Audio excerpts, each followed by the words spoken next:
also missed one where it was like, I just want to practice it once. It's like, if advertising costs $5,100, but you get extra sales of, $3,000, like $15,000, is it worth it? Mm-hmm. So could we do an example like that? Sure. So your advertising goes up 5,000, and that increases sales by 10,000. So then you'd also have to know your contribution margin. Yeah. So Just your sales minus your variable expenses, right? mm-hmm.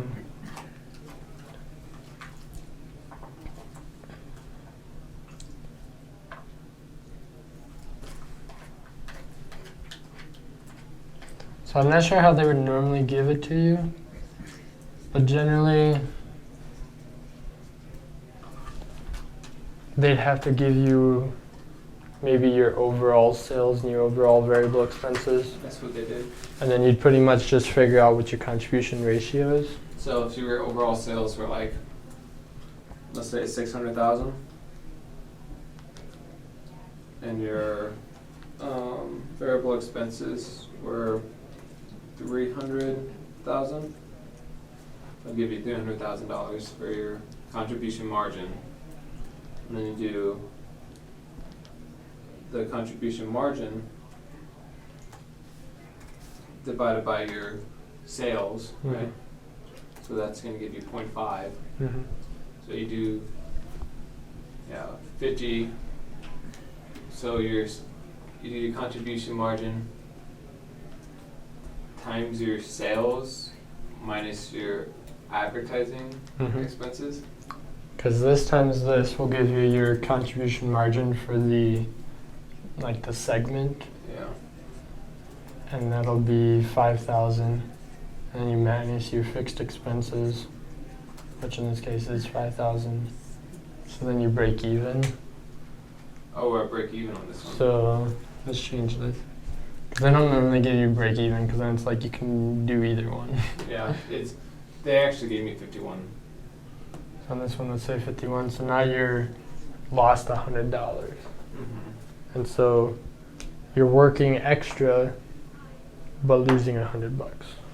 So in that case, it wouldn't be worth it because you put in $5,100 and only got 5,000 back. Okay, that makes more sense because your contribution, it goes like your sales, your variable expenses, which equals the difference is your contribution margin minus your fixed expenses. And it's just the same setup. Okay, that makes more sense. I also missed one on the split off. I think it was like the molasses example we were doing last time. But it was like, should you split it off or should you? So with that one, so with the molasses example, they had this. They bought the sugar cane, and then they could split that off once they crushed it. They split that off into juice and fiber.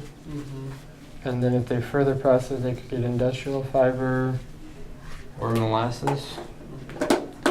And so then you want to find out, I believe this was like $70 to buy the sugar cane. Yeah. And then to crush it was another $19. And then up to that point,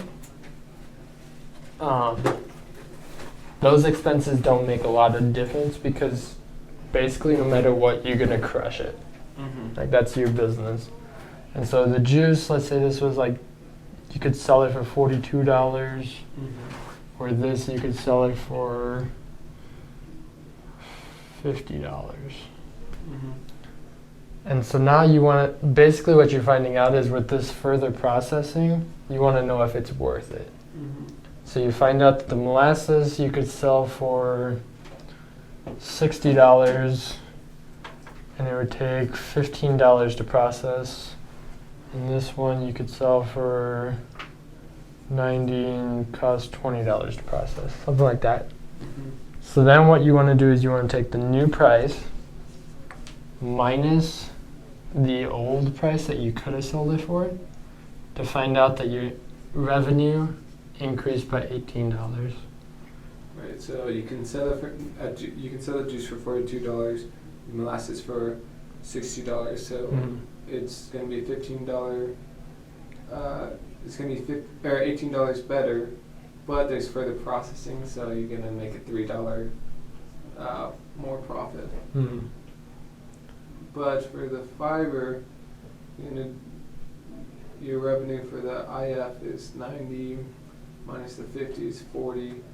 The further processing is 20, so you're going to still want to further process the IF. Okay. Yeah, so you just want to find out what the increase in revenue is and subtract your increase in further processing costs.